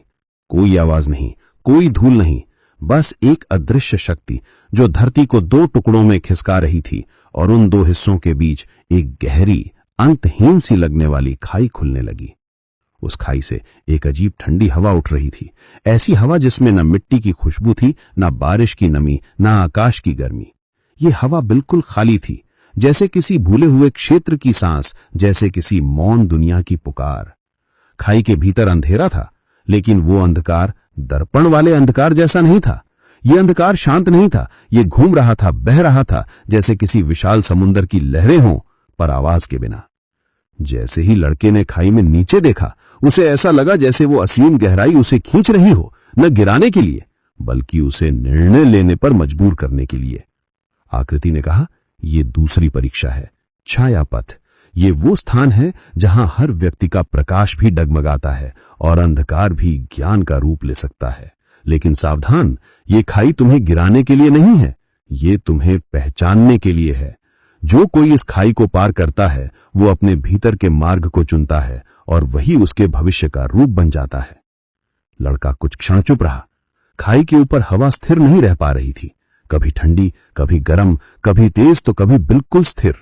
वो एकदम किनारे पर खड़ा हुआ, और उस ऊंचाई से नीचे देखते ही उसे ऐसा लगा जैसे दुनिया अचानक उसके नीचे से खिसक गई हो। लेकिन उसने पीछे मुड़कर नहीं देखा। भीतर का बीज अनियमित गति से धड़क रहा था, जैसे वो उसे चेतावनी भी दे रहा था और शक्ति भी। प्रांगण के दूसरे किनारे पर, खाई के पार, एक हल्की सी रोशनी दिखाई देती थी, धुंधली, लगभग बुझी हुई, पर वो वहां थी। आकृति ने कहा, उस रोशनी तक पहुंचना ही परीक्षा है। रास्ता नहीं बनेगा, तुम्हें अपने कदमों से राह बनानी होगी। और ध्यान रहे, ये राह तुम्हारे मन के अनुसार बदलती है। अगर डर बढ़ेगा तो खाई गहरी होगी, अगर विश्वास बढ़ेगा तो कदम भरने से पहले ही आगे जमीन बन जाएगी। ये पूरी तरह तुम पर निर्भर है कि तुम्हारी दुनिया कैसी आकार ले। यही छाया पथ का नियम है। लड़के ने पहली बार खाई की ओर कदम बढ़ाया। जैसे ही उसका पैर हवा में पड़ा, जमीन उसके नीचे से गायब थी। लेकिन अगले ही क्षण जब उसने विश्वास से भरी सांस ली, वही गायब जमीन अचानक एक पारदर्शी चमकदार पट्टी के रूप में बन गई, बिल्कुल उसके पैर के नीचे। वो हक्का बक्का रह गया, मगर अगला कदम और अधिक स्थिर था। उसने समझ लिया था ये राह भय से नहीं, विश्वास से बनेगी। पर जैसे जैसे वो आगे बढ़ा, खाई का अंधकार उसके चारों ओर घूमने लगा। कभी उसे लगा कि वो उसे निगल लेगा, कभी ऐसा लगा कि वही अंधकार उसके कानों में फुसफुसा रहा है। अतीत की आवाजें, अस्थिर संदेह, वे पुराने सवाल जो बचपन से पीछा करते आए थे। क्या तुम सक्षम हो? क्या तुम सचमुच चुने गए हो? क्या तुम असफल नहीं हो जाओगे?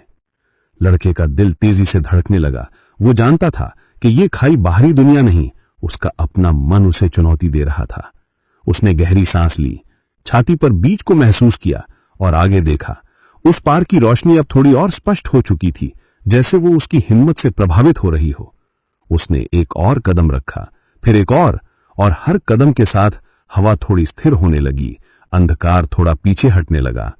प्रांगण के दूसरे छोर पर आकृति शांत खड़ी थी, पर उसकी पारदर्शी देह का कांपना अब रुक गया था, जैसे लड़के के बढ़ते विश्वास ने उसे भी स्थिर कर दिया हो।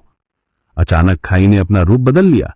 जमीन का एक हिस्सा गायब होकर विशाल दूरी में तब्दील हो गया, इतना चौड़ा कि छलांग असंभव थी। लेकिन लड़के ने अपनी आंखें बंद की और अपनी सांस को नियंत्रित किया। उसने खुद से कहा, डर मेरी राह तय नहीं करेगा। जैसे ही उसने विश्वास से कदम बढ़ाया, हवा ने उसके पैरों के नीचे प्रकाश की नई सीढ़ी बना दी। ये शक्ति उसकी नहीं थी, ये उसके विश्वास की थी।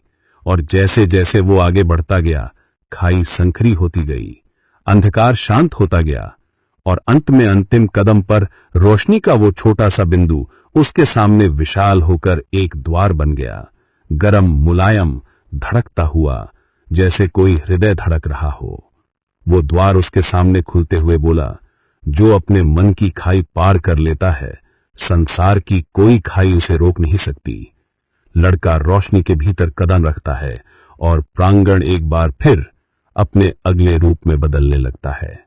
आसमान के प्रांगण में अब पहले जैसी स्थिरता नहीं रही थी। जैसे ही अंतर्मुख दर्पण शांत हुआ, पूरे वातावरण में एक ऐसी निस्तब्धता फैल गई जो सामान्य खामोशी से अलग थी। ये वो खामोशी थी जो किसी बड़े परिवर्तन के ठीक पहले उतरती है। वो खामोशी जो हवा को भी भारी बना देती है, जैसे संसार एक पल के लिए अपनी सांस रोक ले। लड़का अभी भी दर्पण से थोड़ा पीछे खड़ा था। गहरी सांसें लेते हुए उसकी धड़कनों में अनोखी दृढ़ता आ चुकी थी। वो जानता था कि उसने अपने भीतर का अंधकार देखा है, उसे स्वीकार किया है, और यह पहली बार था जब उसे महसूस हुआ कि ताकत डर को दबाने में नहीं, बल्कि उसे पहचानने में छिपी है। प्रांगण की जमीन हल्के सुनहरे रंग में बदलने लगी थी, जिसे किसी अदृश्य स्रोत से प्रकाश सतह पर फैल रहा हो। लेकिन यह प्रकाश शांत नहीं था, यह हिल रहा था, कांप रहा था, जिसे वो खुद किसी गहरी चेतावनी से गुजर रहा हो। आकृति अब बिल्कुल स्थिर खड़ी थी, पर उसकी पारदर्शी देह में एक विचित्र थरथराहट थी, जैसे वो किसी ऐसी शक्ति को रोकने की कोशिश कर रही हो जो खुद को मुक्त करने के लिए व्याकुल हो। उसकी आंखों में अब रोशनी के साथ एक दुख भी समाया हुआ था, एक ऐसा दुख जो सामान्य इंसान नहीं समझ सकता। उसने बहुत धीमी आवाज में कहा, तुमने पहला द्वार पार किया और यह तुम्हें मजबूत बनाता है, पर दूसरी परीक्षा किसी को भी भीतर से हिला सकती है, क्योंकि यह परीक्षा तुम्हें तय करने देगी कि तुम कौन बनना चाहते हो, न कि तुम कौन थे। लड़के ने अपने जबड़े कस लिए। उसकी आंखों में अब डर नहीं था, बस एक स्पष्ट इच्छा थी आगे बढ़ने की। आकृति ने हाथ उठाया और उसी क्षण प्रांगण के मध्य में जमीन फटती हुई सी लगने लगी। कोई आवाज नहीं, कोई धूल नहीं, बस एक अदृश्य शक्ति जो धरती को दो टुकड़ों में खिसका रही थी, और उन दो हिस्सों के बीच एक गहरी अनंत सी लगने वाली खाई खुलने लगी। उस खाई से एक अजीब ठंडी हवा उठ रही थी, ऐसी हवा जिसमें न मिट्टी की खुशबू थी, न बारिश की नमी, न आकाश की गर्मी। यह हवा बिल्कुल खाली थी, जैसे किसी भूले हुए क्षेत्र की सांस, जैसे किसी मौन दुनिया की पुकार। खाई के भीतर अंधेरा था, लेकिन वो अंधेरा दर्पण वाले अंधकार जैसा नहीं था। यह अंधेरा शांत नहीं था, यह घूम रहा था, बह रहा था, जैसे किसी विशाल समुद्र की लहरें हों पर आवाज के बिना। जैसे ही लड़के ने खाई में नीचे देखा, उसे ऐसा लगा जैसे वो असीम गहराई उसे खींच रही हो, न गिराने के लिए बल्कि उसे निर्णय लेने पर मजबूर करने के लिए।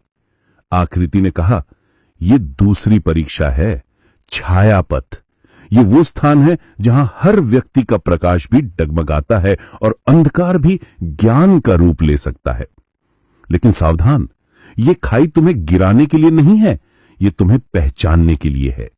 जो कोई इस खाई को पार करता है वो अपने भीतर का मार्ग चुनता है और वही उसके भविष्य का रूप बन जाता है। लड़का कुछ क्षण चुप रहा। खाई के ऊपर हवा स्थिर नहीं रह पा रही थी, कभी ठंडी, कभी गर्म, कभी तेज, कभी बिल्कुल स्थिर। वो एकदम किनारे पर खड़ा हुआ और उस ऊंचाई से नीचे देखते ही उसे ऐसा लगा जैसे दुनिया अचानक उसके नीचे से खिसक गई हो। लेकिन उसने पीछे मुड़कर नहीं देखा। भीतर का बीज अनियमित गति से धड़क रहा था, जैसे वो उसे चेतावनी भी दे रहा था और शक्ति भी। प्रांगण के दूसरे किनारे पर खाई के पार एक हल्की सी रोशनी दिखाई देती थी, धुंधली, लगभग बुझी हुई, पर वो वहां थी। आकृति ने कहा, उस रोशनी तक पहुंचना ही परीक्षा है, रास्ता नहीं बनेगा। तुम्हें अपने कदमों से राह बनानी होगी और ध्यान रहे, ये राह तुम्हारे मन के अनुसार बदलती है। अगर डर बढ़ेगा तो खाई गहरी होगी, अगर विश्वास बढ़ेगा तो कदम भरने से पहले ही आगे जमीन बन जाएगी। यह पूरी तरह तुम पर निर्भर है कि तुम्हारी दुनिया कैसी आकार ले। यही छाया पथ का नियम है। लड़के ने पहली बार खाई की ओर कदम बढ़ाया। जैसे ही उसका पैर हवा में पड़ा, जमीन उसके नीचे से गायब थी, लेकिन अगले ही क्षण जब उसने विश्वास से भरी सांस ली, वही गायब जमीन अचानक एक पारदर्शी चमकदार पट्टी के रूप में बन गई, बिल्कुल उसके पैर के नीचे। वो हक्का बक्का रह गया, मगर अगला कदम और अधिक स्थिर था। उसने समझ लिया था, ये राह भय से नहीं, विश्वास से बनेगी। पर जैसे जैसे वो आगे बढ़ा, खाई का अंधेरा उसके चारों ओर घूमने लगा। कभी उसे लगा कि वो उसे निगल लेगा, कभी ऐसा लगा कि वही अंधकार उसके कानों में फुसफुसा रहा है। अतीत की आवाजें, अस्थिर संदेह, वे पुराने सवाल जो बचपन से पीछा करते आए थे। क्या तुम सक्षम हो? क्या तुम सच में चुने गए हो? क्या तुम असफल नहीं हो जाओगे? लड़के का दिल तेजी से धड़कने लगा। वो जानता था कि ये खाई बाहरी दुनिया नहीं, उसका अपना मन उसे चुनौती दे रहा है। उसने गहरी सांस ली, छाती पर बीज को महसूस किया और आगे देखा। वो पार की रोशनी अब थोड़ी और स्पष्ट हो चुकी थी, जैसे वो उसकी हिम्मत से प्रभावित हो रही हो। उसने एक कदम और रखा, फिर एक और हर कदम के साथ हवा थोड़ी स्थिर होने लगी। अंधकार थोड़ा पीछे हटने लगा।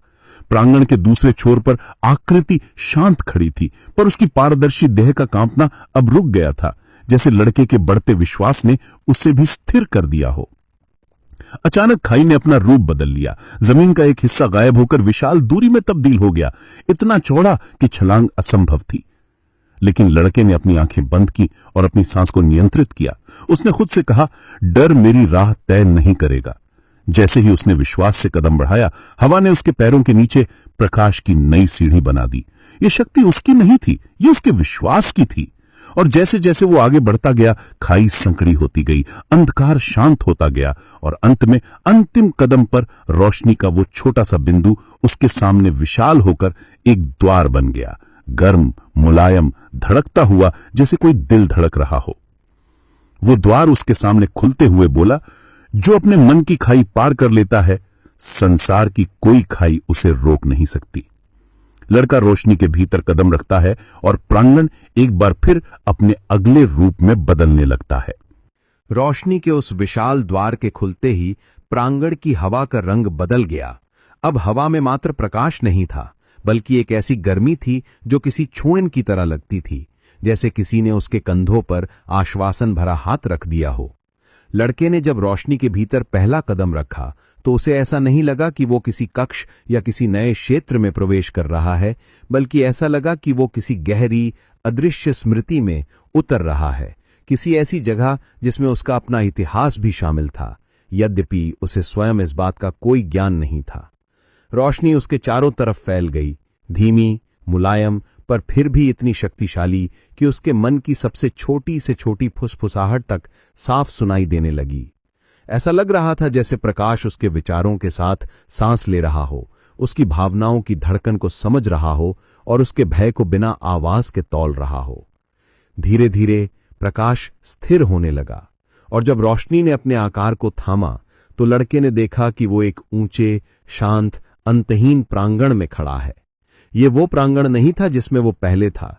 ये जगह किसी मंदिर जैसी थी, लेकिन किसी मनुष्य के बनाए मंदिर जैसी नहीं, बल्कि किसी ऐसी शक्ति द्वारा निर्मित जो समय से भी पुरानी थी। स्तंभ रोशनी से बने थे, दीवारें अस्तित्वहीन होकर भी दृढ़ थीं और ऊपर का आसमान किसी आकाश गंगा जैसा घूम रहा था। उस घूमते हुए आकाश की हर परत से एक धीमी कंपन निकल रही थी, जैसे कोई प्राचीन गीत हो जिसे कोई भुला नहीं पाया पर कोई पूरी तरह समझ नहीं सका। प्रांगण के बीचों बीच एक विशाल आकृति प्रकट होने लगी, पहले अस्पष्ट फिर धीरे धीरे स्पष्ट होती हुई। वह आकृति किसी मनुष्य जैसी दिखती थी, लेकिन उसका आकार इतना विशाल था कि ऐसा लगता था जैसे वो स्वयं ब्रह्मांड का रक्षक हो। उसके चेहरे पर न क्रोध था न दया, सिर्फ एक ऐसा शांति भरा सौम्य भाव जो देखने वाले की आत्मा को निर्वस्त्र कर देता है, जैसे उसमें छिपी हर सच्चाई उसके सामने स्वतः प्रकट हो जाए। उसके शरीर से निकलती हर किरण लड़के के सीने में धड़कते बीच से टकराकर वापस उछलती, जैसे दोनों एक दूसरे को पहचानते हों। उस आकृति ने बिना होंठ हिलाए बोला, पर आवाज इतनी गहरी थी कि लड़के को लगा उसके पैरों के नीचे की जमीन स्वयं उस आवाज का भार झेल रही है। तुमने छाया पथ पार किया, पर इसके आगे जो है वो किसी भी शक्ति, किसी भी धैर्य, किसी भी संकल्प के बिना संभव नहीं। ये वो स्थान है जहां प्रकाश अपने जन्म का कारण प्रकट करता है और कोई भी इस सत्य के सामने खड़ा होकर वैसा नहीं रहता जैसा वो पहले था। लड़का कुछ कहना चाहता था, पर शब्द उसके गले में अटक गए। उसने महसूस किया कि यह आकृति उसे डराती नहीं, बल्कि उसे उसके अपनी गहराइयों में उतरने के लिए मजबूर करती है, बिना किसी हिंसा के, बिना किसी दबाव के। आकृति ने हाथ उठाया और उसी पल प्रांगण के बीच में एक विशाल वृत्त चमक उठा, इतना बड़ा जैसे भीतर एक और ब्रह्मांड छिपा हो। उस वृत्त की सतह शांत थी, पर उसके नीचे अनगिनत परतें थीं, जैसे किसी विशाल नदी के तल में दबी हुई स्मृतियां। आकृति बोली, इस वृत्त में झांककर तुम वो देखोगे जो तुम्हें यहां तक लाया है। तुम समझोगे कि बीज ने तुम्हें ही क्यों चुना। तुम जानोगे कि तुम किसी साधारण यात्रा के यात्री नहीं, बल्कि एक ऐसी परंपरा के उत्तराधिकारी हो जिसे स्वयं प्रकाश ने चुना है। लड़के के भीतर धड़कते बीज की गति तेज हो गई। उसकी उंगलियां कांपने लगीं, पर डर नहीं था, बस एक ऐसा एहसास था जिसे शब्दों में बांधा नहीं जा सकता, जैसा व्यक्ति महसूस करता है जब उसे अचानक पता चलता है कि उसकी छोटी सी दुनिया किसी विशाल कथा का सिर्फ एक अध्याय है। वो धीरे धीरे वृत्त की ओर बढ़ा और जैसे ही उसने उसकी सतह में झांका, रोशनी की लहरें उठीं, शांत पर शक्तिशाली, जैसे कोई नदी अपने किनारों को पहचानने लगी हो। वृत्त में पहले कुछ नहीं दिखा, सिर्फ हल्की चमक। फिर वो चमक गहरी हुई और उसमें आकृतियां उभरने लगीं। विशाल खगोलीय संसार, प्राचीन प्राणी, प्रकाश की सभ्यताएं और एक ऐसा युद्ध जिसे किसी ने कभी पाया नहीं, क्योंकि वो युद्ध समय के जन्म से भी पहले हुआ था। लड़के ने देखा कि बीज जैसे किसी टूटे हुए प्रकाश हृदय का टुकड़ा था, वो प्रकाश जिसने कभी अंधकार को संतुलित रखा था। जब संतुलन टूटा, तब इस बीज का एक हिस्सा धरती की ओर भेजा गया, गीत, इतिहास और स्मृति नहीं बनाकर, बल्कि एक बीज बनाकर जो किसी ऐसे आत्मा की तलाश में था जो उसे समझ सके, उसे उठा सके और उसे पूर्ण कर सके। और वृत्त ने अंतिम सत्य दिखाया।